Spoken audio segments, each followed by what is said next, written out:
Alors on est ici dans l'église Saint-Martin-au-Val qui est située dans le quartier Saint-Brice, donc au sud-est de la ville de Chartres. Donc c'est une église récente qu'on voit actuellement puisque la plupart des parties en élévation ont été refaites au XVIIe et au XIXe siècle.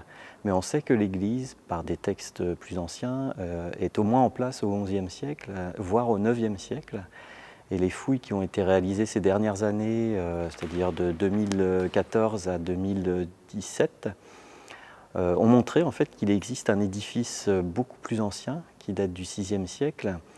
Et dans les mentions de l'existence de l'église de Saint-Martin-au-Val au IXe siècle, on sait qu'il est mentionné donc Saint Lubin, qui est un évêque, un des premiers évêques de Chartres, qui donc est inhumé à l'intérieur de l'église de Saint-Martin-au-Val. Donc les fouilles archéologiques montrent probablement cette première église dans laquelle a été inhumé Saint Lubin. Dans cette crypte, il y a des choses intéressantes qu'on retrouve, c'est qu'on a notamment un chapiteau mérovingien, ce qui est relativement rare pour Chartres. Le matériel archéologique de cette période est relativement rare, notamment pour la sculpture. Ce chapiteau mérovingien, il est réemployé dans la crypte, réagencé pour en former une colonne. Ce qui est intéressant, c'est que ce chapiteau, dans sa graphie, dans la sculpture qui en est faite, date probablement du milieu du VIe siècle, donc correspondrait en fait à la première église qu'on a trouvée en fouille archéologique au milieu de la nef, et d'un point de vue stylistique se rapproche beaucoup d'une église de la Charité, une église mérovingienne, dont la crypte présente des chapiteaux qui sont d'un style relativement proche et relativement bien sculptés, ce qui en fait aussi un élément de comparaison intéressant. Alors le chantier a été ouvert à l'emplacement de sondages qui ont été réalisés en 1860. Et en faisant ces fouilles, ils ont découvert notamment des sarcophages mérovingiens. Donc d'époque mérovingienne, on se situe entre la fin du 5e siècle et le 8e siècle après Jésus-Christ. Par le mobilier et puis par aussi la manière dont ils ont été mis dans les sarcophages, ce sont des personnages relativement importants qui font partie de l'élite mérovingienne, qui peut être à la fois une élite religieuse ou une élite civile, mais en tout cas ce sont des personnages relativement importants. Et la chose intéressante qui a été mise en évidence pour la première fois, puisqu'on pensait qu'à cette période mérovingienne, donc entre le 5e et le 8e siècle, c'était totalement oublié, c'est de l'embaumement sur les corps.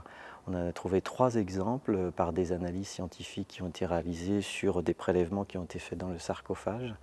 Donc on s'est aperçu que les corps étaient embaumés, conservés pour une meilleure conservation, soit pour l'exposition au moment de leur mort, pour une exposition de quelque temps, parce qu'ils étaient des personnages importants, soit pour les conserver après leur mort sur une longue période.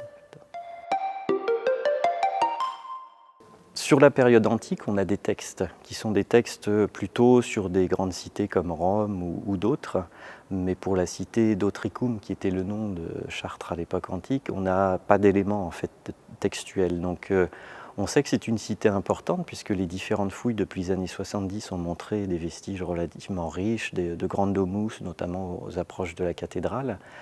Donc on sait que c'est une cité aussi d'une superficie très importante. Donc ça c'est un point. L'archéologie apporte tous ces éléments, c'est-à-dire qu'on ne connaissait avant de fouiller que très peu de choses, si ce n'est dans la guerre des Gaules, le texte de César, où il parle des Carnutes et de la forêt des Carnutes. On connaissait très peu de choses. Donc l'archéologie a apporté toute une somme d'informations sur l'organisation de la ville antique, sur les gens qui y vivaient, comment ils vivaient, quel type de bâtiments existait aussi dans cette cité, la richesse de cette cité et son évolution et son déclin jusqu'à la période mérovingienne. Pour la période mérovingienne, c'est un petit peu la même chose, c'est-à-dire qu'on a très peu de choses, je dirais même encore plus pour la période mérovingienne, pour Chartres, on n'a pas beaucoup d'éléments. Donc les fouilles archéologiques sont là pour comprendre comment vivaient les gens, comprendre l'histoire, son évolution. Et là, la transition entre ce sanctuaire et l'église est toute faite. C'est d'ailleurs pour ça que le programme d'archéologie a été lancé dans l'église, parce qu'on a une continuité scientifique, c'est-à-dire qu'on se trouve dans un lieu cultuel, pour l'époque antique, un petit peu en dehors de la ville, pour l'époque mérovingienne, aussi en dehors de la cité. Et on se trouve donc sur une évolution d'un milieu religieux où on a ensemble de bâtiments qui forment un complexe cultuel d'une très grande importance de plus de 15 hectares qui se retrouve à la période donc, médiévale occupé par une église qui a une importance dans la topographie chrétienne aussi. Donc on a une vraie continuité dans l'histoire. Et si on veut bien comprendre l'évolution de cette histoire, des gens qui ont apporté cette histoire aussi, c'est la fouille et c'est l'archéologie qui le donne.